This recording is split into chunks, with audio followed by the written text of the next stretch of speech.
Warning, incoming game over. Warning, incoming game over.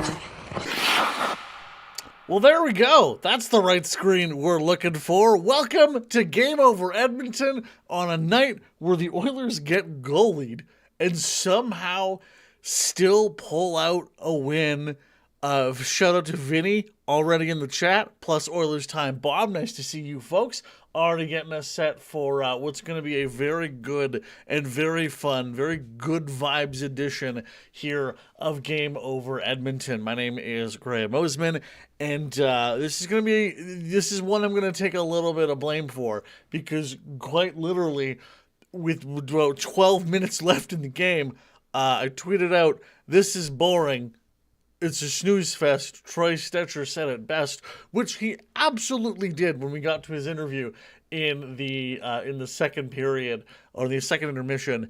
Because this was a very, very boring, uninteresting game until it absolutely wasn't. Before we really get into everything, chat, keep going, throw in your thoughts. We'll get to them throughout the show.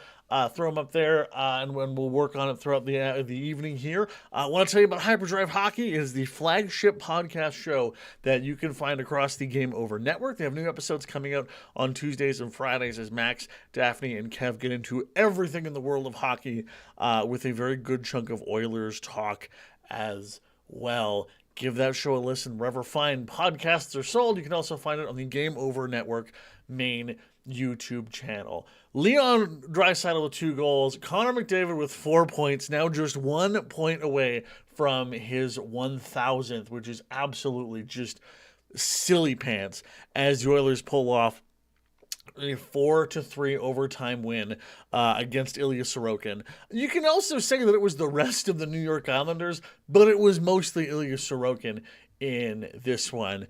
That McDry moment in overtime was so wonderfully vintage, and all the credit to Matthias Ekholm through that overtime as well. He was unreal in just like circling the puck around, and giving Nuge and Hyman a chance to jump off and have Connor and Leon to jump on, because Ryan Pulock played the entire overtime, which is absolutely insane. Will Chamberlain in the chat, so the goalies just decided to stop guarding. It's like they let them run up the score. I mean, kind of a little bit. I mean, when we get into our second segment of this show, really gonna dive into some of the Oilers goaltending stuff, because I think it's becoming a wart that is just getting bigger and bigger and bigger that we kind of need to talk about. A big part of that is absolutely the defensive coverage on this team, or lack thereof. Like that final game-tying goal with 2 minutes left after Patrick Waugh pulls Sorokin, I have no idea what was happening on that one from a defensive standpoint. That was truly baffling. We're going to dive into that in period number 2, but I want to focus on the overtime chunk of this game a little bit more.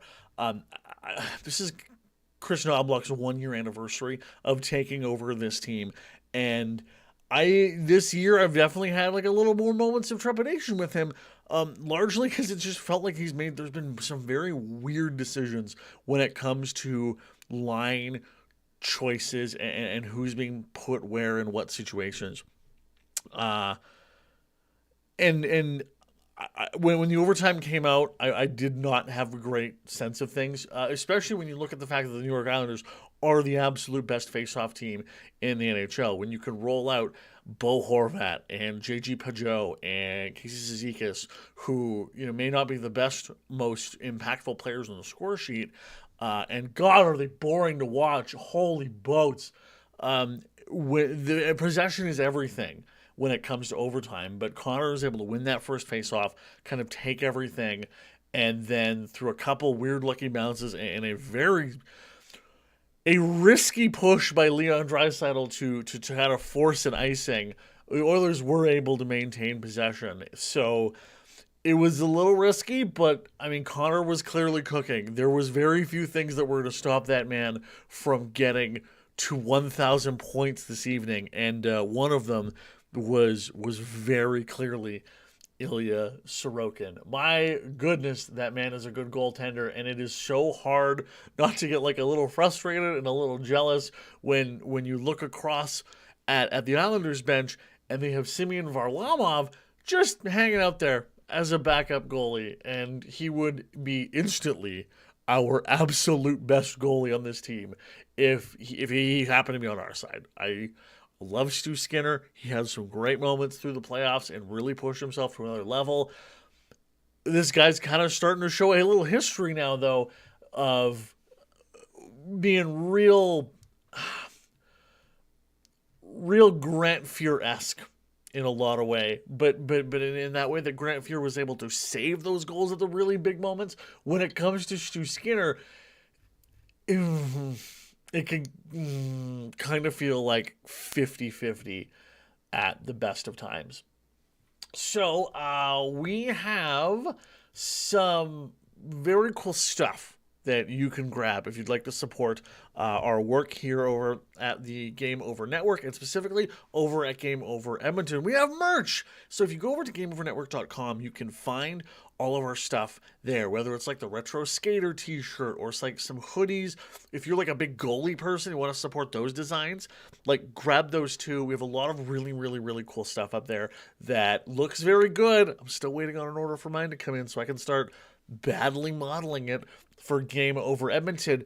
But if you want to pick that up, it's a great way to support this little sports media company of ours. And you'll look good too. We love dorky, silly hockey shirts.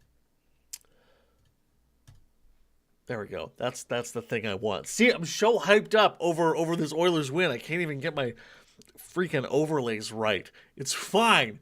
We're all doing fine. I want to talk about the fact that when this game, when the Oilers were up by 2, that should have been it. That's it. That's all. We can take this game and put it to rest. And it really feels like the Oilers saw that too, or at least felt that. The Islanders have had issues scoring all year long. They haven't been a team. If you look at the NHL scoring charts, I'm not sure exactly where they are ranking in terms of goals scored. It can't be that high in terms of the rest of the league. Just taking a quick cursory look, their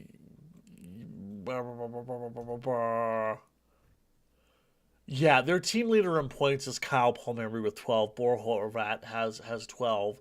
They're not they're not a team that's going to rack you up on the score sheet, right? So when the Oilers went up by 2, I think they really started to coast in a lot of ways. When it came to that goal that pulled them within 1 from Anders Lee, it's hard to argue on that one. It's a really great shot, a really great pass. Anders Lee is one of the more underrated scorers in the NHL, even though he doesn't put up crazy numbers. Very consistent with the amount of production that he's able to pull out of that Islanders team. But the final goal, when you have 2 minutes left to tie up, there was this great shot from overhead, and we'll have to go try to take a look at it after the stream is done on the NHL's new goalie player tracker thingy that they have. You had a very clean face-off win, a clean setup by the Islanders, and basically 4 Oilers defensemen just posted up around and not moving and not really engaging. They just kind of sort of sat there and then vaguely waved their sticks in the direction that they were supposed to be. And when you are a team that started this year very badly, that still has the ability to pull out stinkers, the fact that you have an Islanders team who cannot score has now put multiple goals up on your goalie, and it has all the momentum, and you're not trying to do everything to push them away. It's not a good look, guys. What are we doing? What is happening here? They were absolutely pylons, Vinny, as he pops that in the chat. Vinny says they were pylons. It was terrible. I'm not sure if you've ever seen a ringette game in person, or gone to somewhere, seen them. My sister-in-law, or future sister-in-law, we went to go see her ringette game last night. One of the things that stuck out to me was that the ref doesn't move in the offensive zone, they just sit in one spot because they need to track a bunch of things that are a little bit different than a hockey ref does. And that's the first thing I thought of when that play started to break out, is that the Oilers were just standing there like ringette refs, doing nothing. And it is one of the most frustrating things I think we've seen over the last number of years with almost any coach we've had that's spent time with this team. Whether it was Dave Tippett, you had them do the on the belly kind of flop and wave sort of thing that Darnell Nurse was so chronic for. When it went to Jay Woodcroft, they would do the flop a little bit less, but it was still very, very, very stationary, and that's just continued under Chris Knobloch. Now, part of that, you wonder, is that a coaching directive? Because on the ice for that one, Brett Kulak and Ty Emberson, is it that you don't have the skill quite yet from Ty Emberson to be able to move and adjust as you go? And so it's like, all right, well, if you're going to move, you're just going to end up out of position, so don't move anyway.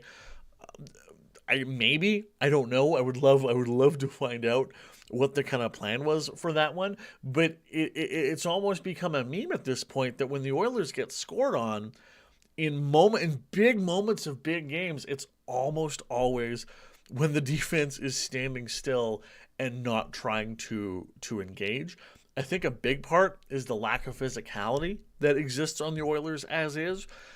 You have one of your biggest, most physical players out in Evander Kane for a long while. Zach Hyman, I think we got to admit, yep, guy's playing hurt or something's going wrong because something's clearly not right with him this year. And then you have Brett Kulak, not a particularly physical player. Darnell Nurse has the ability to be, very rarely uses it. Ekholm absolutely is. And if you ask Evan Bouchard to get physical, it's just not going to happen. Vinny, again in the chat, Emerson was using his body tonight, and I thought other than that goal, he played well. It definitely was, I think one of his better games if you look at the whole scope of the game. But, when you're put on the ice by your coach in such a high-pressure moment when literally everything's on the line, you got to keep your momentum going. And honestly, if it wasn't for that goal, Vinny, we probably wouldn't have talked about. I wouldn't have talked about Ty Emerson on the show. Which, for a guy that's 24 years old and trying to figure out his way, literally all you can ask for from a young player that's just kind of figuring out his way. Do you want to talk a little bit too about Brett Kulak, who's just been on this absolutely wonderful run as a player? He feels like he's now kind of hit all those boxes of what you really thought you might be able to get when he was playing for the Montreal Canadiens when they traded for him a bunch of years ago. He skates really well. You see him engage on the offensive side really nicely at really, really cool moments. His puck moving skills have been really greatly on display. And then defensively, you're seeing his good work with the stick, but you would like to see a little bit more kind of just playing the body and becoming a bit more physically engaged. But hey, the Oilers are missing that, so we'll hopefully something that they'll be able to bring in maybe closer to trade deadline. So, with that, we're going to move on. Please, if you have any thoughts, by the way, please keep throwing them up in the chat or sending them to us over on Twitter. I'm Graham Mosimann here for Game Over Edmonton, and this company is a small, little, growing blob. We're doing our best, and we're making some waves, but we can always use a little bit of help. So if you want to support us in a couple different ways, we have Patreon available, as well as LaRouche, which is a very similar version to Patreon, but kind of specifically for Quebec-based companies. And if we get up to $15,000 in LaRouche, it actually opens up a whole bunch more places for us to kind of get funding from different levels of government, and it can make an absolutely huge difference in what we can put out, the people we can hire, and the quality of products that we can kind of put forward. So if you want to help support us in that way, it would mean an absolute ton. Because we don't have just this show, of course. We have all of our networks around in Calgary and Toronto and Winnipeg and Ottawa and Vancouver who put on just unbelievable shows. If you have a chance, even if you're like if you're a hardcore Oilers person and want to just like soak up some Maple Leafs misery, the crossover tonight between Game Over Ottawa and Game Over Toronto was one for the ages. It was so much fun to watch. So if you want to go give that one a go, it's just fun as an Oilers partisan. I think you'll really enjoy it. So as we move on to the third period in this particular game, or this segment of the show, the third period really was the most exciting one for this team. And I want to park some time especially to talk about special teams, because it really, whatever thing we did to the hockey gods to make them upset us, it was hiring Stan Bowman. It feels like part of that penance has now been paid as our special teams are starting to wake up a little bit, as you get a couple of huge key penalty kills throughout the game and finally start to see the power play do what it can. I'm a little nervous that Leon power play goal was a classic cross ice Leon spot, rifles it literally through, somehow teleports it through the body of Ilya Sorokin, which is classically how that guy loves to score his goals. I would have liked to see the power play score in a bit of a different way, because one thing that the Oilers are guilty of doing, and they have been starting to get away from it a little bit, is forcing the puck to Connor and Leon, especially when you have really good other scorers available on the ice. I think Connor McDavid's 4-point night was mega, especially for his moments with Leon. But I think you saw the Islanders paying a little bit of focus, a bit more to Jeff Skinner as a shooting option, because you have that kind of combo of Hyman, McDavid, and Skinner. And when you have more than one shooting option, especially when Zach Hyman isn't producing at the level you kind of expect him to, I think that was really beneficial for giving Connor McDavid a little bit more space to kind of do the things that he does best. Now, is worth saying that Connor was playing like a man possessed today. So congrats to you if you happen to have the first overall pick in your fantasy league. You did pretty well tonight. As Connor picks up 4, only one more point away from 1,000, which is just, I don't think we as Oilers fans appreciate enough how absolutely unbelievably ridiculous that is. That Connor McDavid at 27 years old is one single point away from getting to 1,000. That's tangibly absurd. It's absurd. Those aren't real numbers, especially when you consider the fact that he has 657 games played. This man is the most skilled player that I think has arguably ever played hockey. I'm sorry, Wayne, you played in a vastly different era, and you were skilled in a whole other different way. But we are so spoiled to get to watch Connor McDavid night after night after night, and having him play at the level as he is, being now 1 point away from 1,000, is just insane. So I just really want to, if we can remember that as a moment for Oilers fans, it's going to be so cool when he gets it. And the Oilers' schedule over the next little bit actually gives them a really nice chance, not for Connor just to hit that point, but for the Oilers to really hopefully settle themselves and firmly put themselves in the Western Conference kind of setup. So we have night off tomorrow, and then Thursday night, Nashville's here. Always a good one for that one.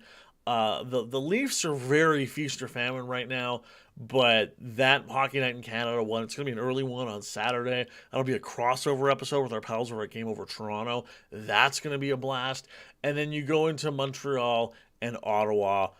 I'm sorry, I know Montreal has apparently, by the according of rules or whatever, won a game this year. I don't think that's actually happened. That's a mirage.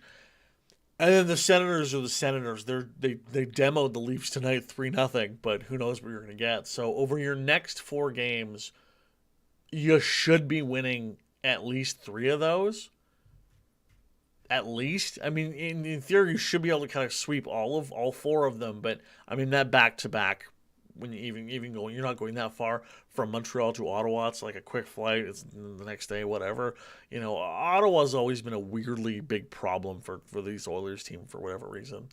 But I'm really liking what we're seeing, and this team's starting to pull things together. It's starting to fix some of the ails we saw early in the season, and going forward, this team is going to be eventually where we think it's going to be. Now, as of this moment, the Oilers are tied with the Vancouver Canucks in the standings, albeit with 3 more games played, so don't love to see that. Same number of games the Flames, were just 2 points back of them. And then 3 points back of the Golden Knights, 4 points back of the Kings, which is very odd to see. I don't know how long that's going to last. But you win 3 of your next 4, depending on how everything shakes out, suddenly you're tops of the Pacific Division and pretty close to it. So everything's feeling good. We're in a nice spot. Liking that the power play has started to pull itself together. Nice to see some progress from Emerson. Brett Kulak, keep doing your thing. Darnell Nurse, keep being Darnell Nurse, I guess. And, just hope we don't have another injury that, a really big one, knock on wood, that kind of holds this team back. And really, really, really starting to wonder, though, if it's time to get into the goaltending market.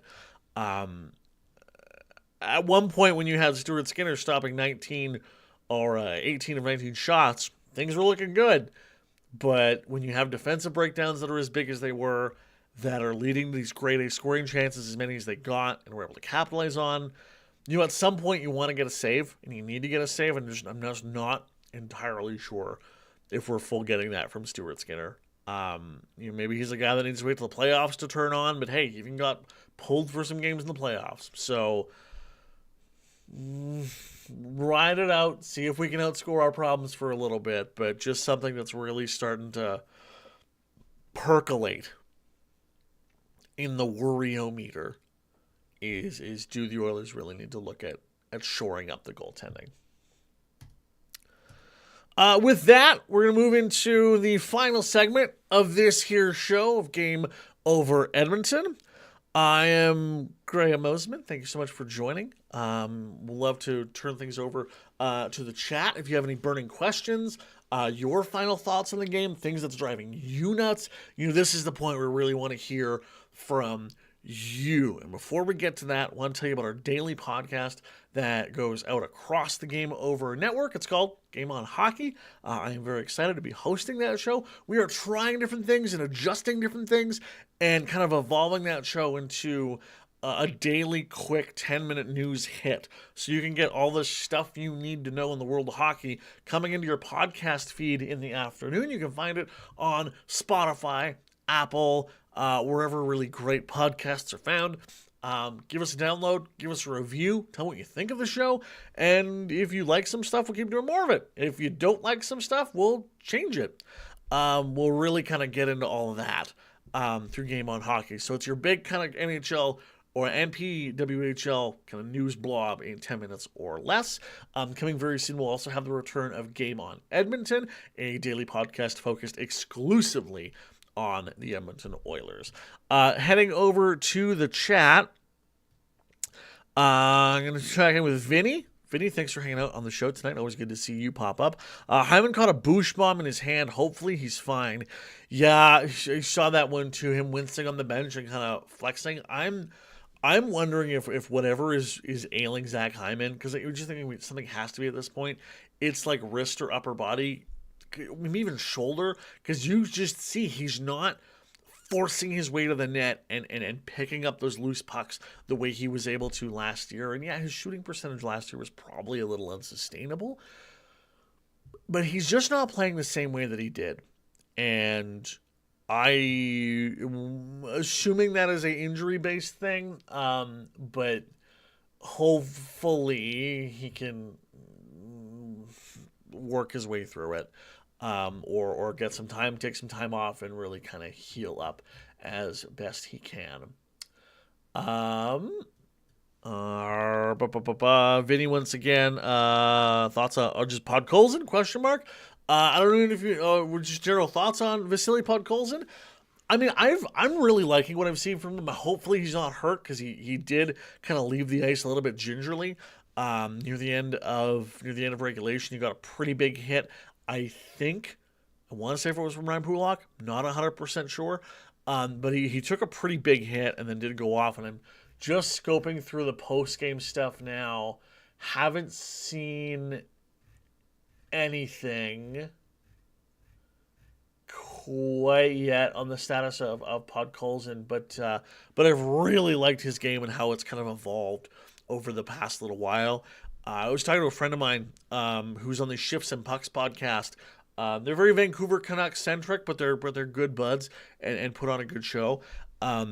His issue with Vasily Podkolzin is that he was never thinking the game at a high enough level for where he was drafted and what he was expected to be. Because, I mean, it's really easy to forget. Vasily Podkolzin at one point was like, guys, there's this dude in Russia. He's amazing.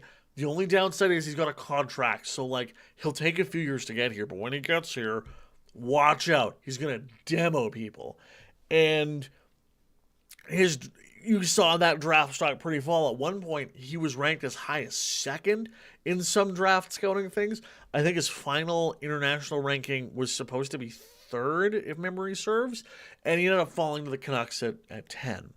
Now, over his time in Vancouver, it was the puck IQ that really kind of harmed him, because they were trying to put him in places to be like, here, play with Pettersson, play with Besser, do this, do that, and it wasn't something he could do at a level. I think he almost, in maybe some ways, expected too much from himself, and confidence became an issue, and then it just seemed like a good thing to move on from him, and that's how we picked him up. But when he is at his best so far, it feels like he's always like just an inch away from scoring it, doesn't he? Because he has a great shot, a really like sneaky wrister that like you can see he doesn't have that like big kind of wind back and fire that so many players do. It's all in his wrists and upper arms, and he can fire off a really quick shot really sneakily, and we've seen it come really, really close a couple times. But his best thing is kind of playing the bulldozer role. Like, he's a big, stocky dude, and when he's just running people over, you know, it gives Leon the chance to kind of come in and snake that puck away, or Arvidsson to come in and zoop and keep going. And that's why I think he's worked so well on that line with Leon and Victor Arvidsson. So I really hope they stay together, because, I mean, Arvidsson, when you see him start to shoot, that's when the goals are going in, but he wasn't shooting very well or at all for the first part of the season. So start to want to see some shot percentage go up from Arvidsson by firing it in. And honestly, I think if we see that kind of adjustment, I mean, if anything, Podkolzin should probably be sitting down and watching some video of Zach Hyman last year, because what was those great moments that Zach Hyman was kind of scoring in was he was this bulldozer that was like kind of burrowing his way in and picking up these loose pucks and firing them in. So by all accounts, he's practicing really well. He's staying late. He's working with skill coaches. So I'm much more confident about what he can bring as a player. You know, he's definitely not Dylan Holloway light, like I think a lot of us were hoping for when he got traded. He doesn't have the same... He doesn't have the same speed, and he doesn't have the same puck skill that Dylan Holloway has. But there's still enough there that as a good role player and as a good positional player, I think he can really be successful. And it feels like everything's so close to just hitting from him properly. So I've really liked what we've seen from Podkolzin. I think it'll start to go in for him very soon from a scoring perspective. But hey, if the Oilers can just start riding some good vibes and riding some good energy, you know, come this time next week, the team could be in a really, really, really good spot. and poised to do some real damage throughout the rest of the season. I think that's a perfect spot. I think we're going to wrap it up there. My friend, thank you so much for joining us. Nice to see Will, Vinny, Oilers Time Bob, for hanging out with us on the show this afternoon. If you like this, please give us a like on YouTube. If you really liked it, please subscribe. Share this episode with a friend if you like. And give us a listen on our other shows like Hyperdrive Hockey and Game On Hockey.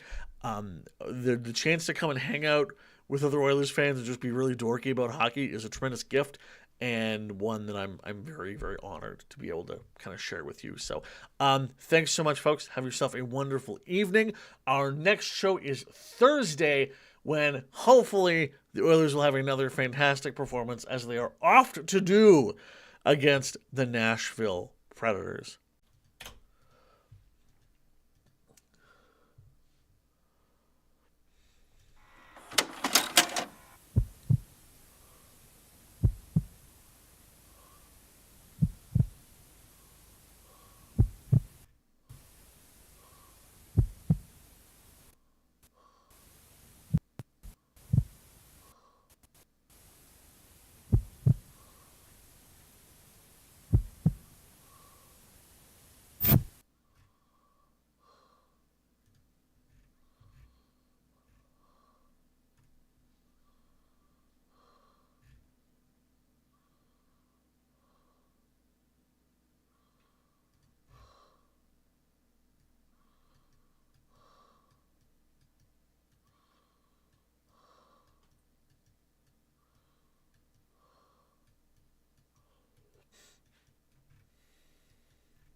Came in the chat here. I told everybody, give me your overtime picks.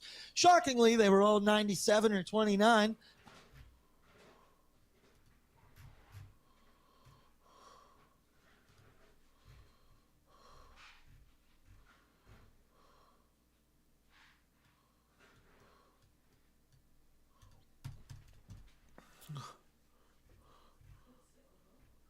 Good girl, Opal.